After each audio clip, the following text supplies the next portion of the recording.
आउज़ुबिल्लाहिमिनश्शैतानिर्रजीम बिस्मिल्लाहिर्रहमानिर्रहीम। शुरू अल्लाह के नाम से जो बड़ा मेहरबान निहायत रहम करने वाला है।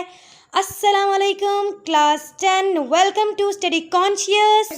आज हमने करनी है एक्सरसाइज सेल्फ असेसमेंट 14.5 से लेके 14.7 तक। तो 14.5 स्टार्ट करते हैं। सबसे पहला क्वेश्चन जो है वो शुरू करते हैं।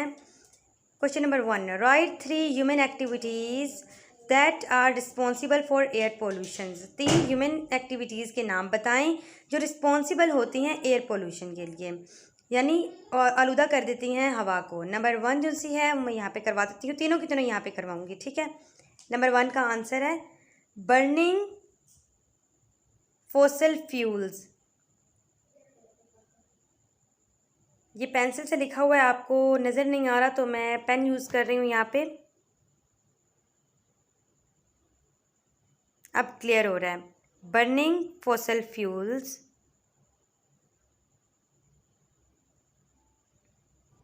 Number 2 is cutting trees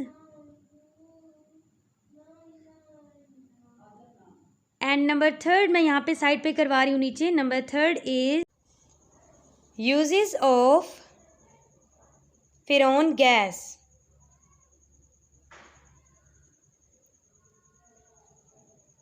Now we start question number 2.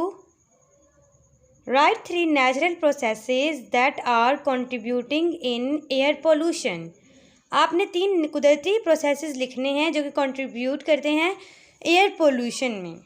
Page number open करें 115। इसका जो पैराग्राफ है नेचुरल प्रोसेसेस, ये हम करेंगे। इसके 3 पॉइंट्स बना लें आप लोग। कितने? 3। नंबर 1 ये एक बन चुका है। नंबर 2 यहाँ से वोल्केनोज से शुरू होगा और नंबर 3 जो है वो टर्माइट से शुरू होगा। तो ये जो है 3 ही पॉइंट्स हैं। इनको मैं आपको एक्सप्लेन भी करके बता देती हूँ कि इनके अंदर क्या है।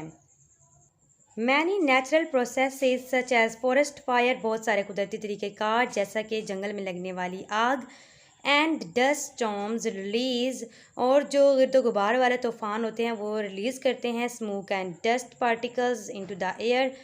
Smoke. Number 2 is volcanoes emits clouds of dust and poisonous gases, जो आतिश फ़िशा हैं वो ख़ारिज करते हैं गिरदो गुबार के बादल और जहरीले गैसेस अलोंग विद ऐश ऐश के साथ साथ, यानी राख के साथ साथ। और ये वाली लाइन जो है ये आपने नहीं लिखनी। 3rd पॉइंट है termites and cows also released large amount of methane air, considerable electrical discharge in the atmosphere, produced nitrogen oxides. Termite यानी कि लकड़ी खाने वाला कीड़ा, दीमक, और जो गायें होती है वो भी बहुत बड़ी मिकदार में मीथेन को रिलीज़ करती हैं हवा के अंदर, और जो काबिल गौर बिजली होती है वो खारिज हो जाती है एटमॉस्फेयर के अंदर और बना देती है नाइट्रोजन ऑक्साइड। ओके, ये टॉपिक क्लियर हो गया। नेक्स्ट क्वेश्चन की तरफ चलते हैं। Question number 3, list main sources of following air pollutants. इनकी लिस्ट बनाएं इन एयर पोल्यूटेंट्स की जो दिए गए हैं। SO2, CO और NO2। SO2 से मुराद सल्फ़र डाइऑक्साइड है। CO का मतलब है कार्बन मोनोऑक्साइड और NO2 का मतलब है नाइट्रोजन ऑक्साइड। तो इनके जो सोर्सेज उन्होंने सिर्फ पूछे हैं, इसके नीचे ही जो ये बना हुआ है। तो ये जो चार्ट है 14.1, ये टेबल जो बना हुआ है इसमें आपको शो किया हुआ है एयर पोल्यूटेंट्स और उसके सोर्सेज। जिस तरीके से इन्होंने सोर्सेज लिखे हैं आपने सोर्सेज लिखने हैं। ये ना हो कि अब आप फिज़िकल प्रॉपर्टीज़ लिख दें। सोर्सेज लिखा हुआ ना, देखें, सोर्सेज ही लिखने हैं। अब आप इसकी जगह ना हार्मफुल इफेक्ट्स लिख सकते हैं ना आप फिज़िकल प्रॉपर्टीज़। अब पहला देखते हैं कार्बन मोनोऑक्साइड। इसका है source incomplete burning of would, यानी नामुकम्मल जली हुई लकड़ी। फ्यूल्स एंड व्हीकल एग्जॉस्ट, जो फ्यूल होता है और जो गाड़ियों की धुआं रिलीज़ हो रहा था वो सल्फ़र डाइऑक्साइड में है। Power station and industries using fossil fuels. और नंबर C है यानी 3rd वाला है oxides of nitrogen. Oxides of nitrogen में आता है exhausting forms of motor vehicles, power stations and industries uses fossil fuels. ना ये आप कर लीजिएगा, आप अपनी कॉपी में राइट कर सकते हैं। नेक्स्ट एक्सरसाइज की तरफ जा रही हूँ 14.6 ये करते हैं। इसका पहला क्वेश्चन क्या है, define global warming. Global warming क्या होता है? आंसर शुरू करने से पहले जो भी मेरे चैनल पे नए हैं वो मेरे चैनल को सब्सक्राइब कर दें और बेल आइकन को भी प्रेस कर दें। तो इसका आंसर ये जो परमानेंट हुआ है वही आपने लिखना है। तो स्टार्ट करते हैं, थोड़ा क्लियर कर रही हूँ। The warming of atmosphere which is due to our influence on the greenhouse effects is called as global warming. हमारे एटमॉस्फेयर की जो गर्माइश है वो हमारे अपने अमल की वजह से ग्रीन हाउस पे इफेक्ट करती है और ग्लोबल डिस्टर्बेंस इन ये वाला। यहाँ मैं अभी आपको अंडरलाइन करके दिखाती हूँ। सॉरी, ये अंडरलाइन करने लगी हूँ यहाँ पे। ये जो मैं लाइन अंडरलाइन कर रही हूँ वो आपने इसके साथ लिखनी है, क्योंकि आपके इस तरीके से 3 नंबर पूरे नहीं होंगे। आपने ये वाला ना लिखें, चलिए इसे छोड़ें। तो यहाँ तक लिखना है। कहाँ से शुरू करना है? The warming of the atmosphere, यहाँ से शुरू करके यहाँ तक लिखना है। Global warming is due to the disturbance in the natural balance of the concentration of greenhouse gas in the atmosphere. Global warming जैसी होती है वो गड़बड़ होती है नेचुरल बैलेंस की हाउस गैस की यकसुई एटमॉस्फेयर के अंदर, ठीक है। तो नेक्स्ट क्वेश्चन है, list some effects of global warming. कुछ इफ़ेक्ट्स के नाम, कुछ इफ़ेक्ट्स लिखें ग्लोबल वार्मिंग के बारे में। तो इसका जो आंसर है ये ऊपर ही है। ये क्वेश्चन शॉर्ट के अंदर आता है। इनके 3 पॉइंट्स आपने लिखने हैं। जो मिडल वाला पॉइंट है वो बेशक आप ना लिखें, ये वाला द अर्थ क्लाइमेट में चेंज, ये वाला आप ना लिखें। और ये फर्स्ट पॉइंट हो जाएगा, ये सेकंड और ये थर्ड, ये कंप्लीट हो जाएंगे। तो ये जो फर्स्ट पॉइंट है ये देखें, आपने यहाँ से शुरू करना है। इफ़ेक्ट्स ऑफ ग्लोबल वार्मिंग, पहले आपने क्या लिखना है? इफ़ेक्ट्स। इफ़ेक्ट से शुरू करना है। ये देखिए, सम इफ़ेक्ट्स ऑफ ग्लोबल वार्मिंग, आगे लिख देना है आर, आगे डॉट्स डाल देने हैं और फिर आपने फर्स्ट से शुरू करना है। Temperature of earth will gradually increase, जो टेम्परेचर है ज़मीन का वो बढ़ जाता है।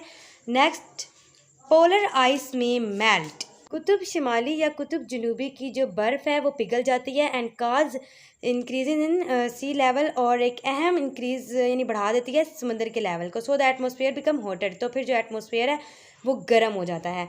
क्वेश्चन नंबर 3 जो है उसके अंदर क्या है?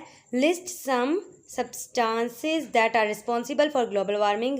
कुछ सब्सटेंसेस के नाम लिखें जो कि रिस्पॉन्सिबल हैं ग्लोबल वार्मिंग के। तो ये जो हैं कुछ सब्सटेंसेस हैं जो कि रिस्पॉन्सिबल हैं ग्लोबल वार्मिंग के लिए। Carbon dioxides, methane, nitrogen oxide, CFCs and HCFCs। Okay, तो ये एक्सरसाइज यहाँ पे कंप्लीट हो रही है। नेक्स्ट एक्सरसाइज शुरू करते हैं। 14.7 यहाँ पे क्या लिखा हुआ है? 14.7 तो नहीं लिखा हुआ, यहाँ पे लिखा हुआ है 17.7, तो आप 14.7 कर लें। अब ये करेक्ट हो गया है। तो पहला क्वेश्चन क्या है? Define acid rain. Acid rain को एक्सप्लेन करें कि एसिड रेन क्या होती है। इसका आंसर मैंने यहाँ राइट कर दिया है। Acid rain is define as rain having pH less than 5.6। ये जो मैंने हाईलाइट किया है तो इसे भी आप लिख लें इसके नीचे ही। एसिड रेन में often falls hundreds of kilometers away from their sources. Acid rain corrodes metal, stone buildings and statues. ये जो ब्लू वाला लिखा है आपने ये भी लिख लेना है साथ में। और अब नेक्स्ट क्वेश्चन की तरफ चलते हैं। Question number 2, right names of gases that cause acid rain.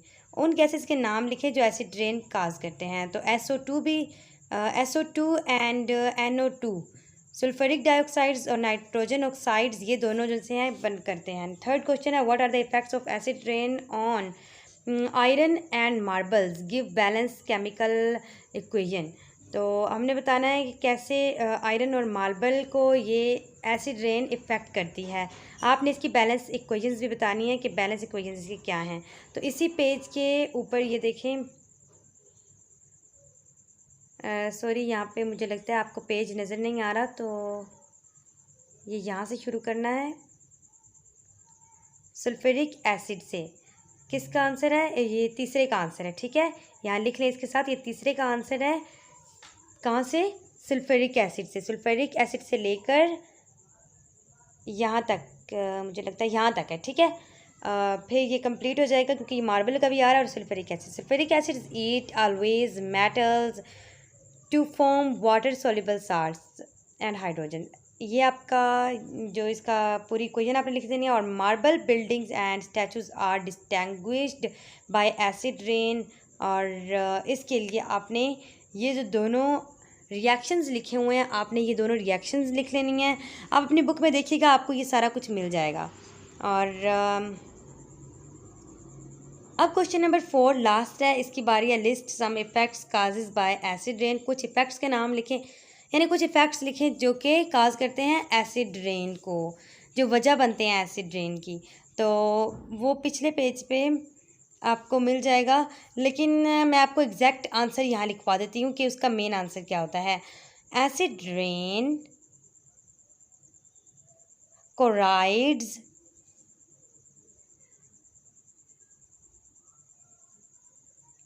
acid rain corrodes metals, stones, buildings and statues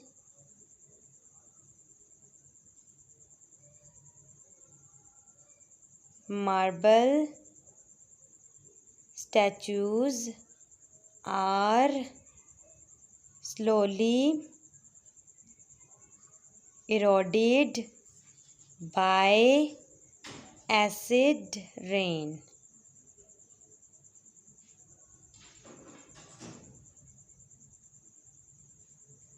जो एसिड रेन है वो ख़राब कर देती है मेटल्स को और पत्थर से बनी हुई बिल्डिंगों को, और जो स्टैचूज़ होते हैं उन्हें, और जो मार्बल होता है वो स्टैचूज़ को स्लोली इरोड करता है एसिड रेन के साथ। अगर आपको ये वीडियो अच्छी लगी है और आपको लगता है कि आपके लिए बहुत इफ़ेक्टिव है तो इसे लाइक कर दें और एक प्यारा सा कमेंट भी दे दें, और ज़्यादा ज़्यादा मेरे चैनल को सब्सक्राइब दें। ये आपकी तरफ से प्यार होता है हमारे लिए। और अपनी दुआ में मुझे याद रखिएगा और अपना बहुत सारा ख्याल रखिएगा। अल्लाह हाफिज़।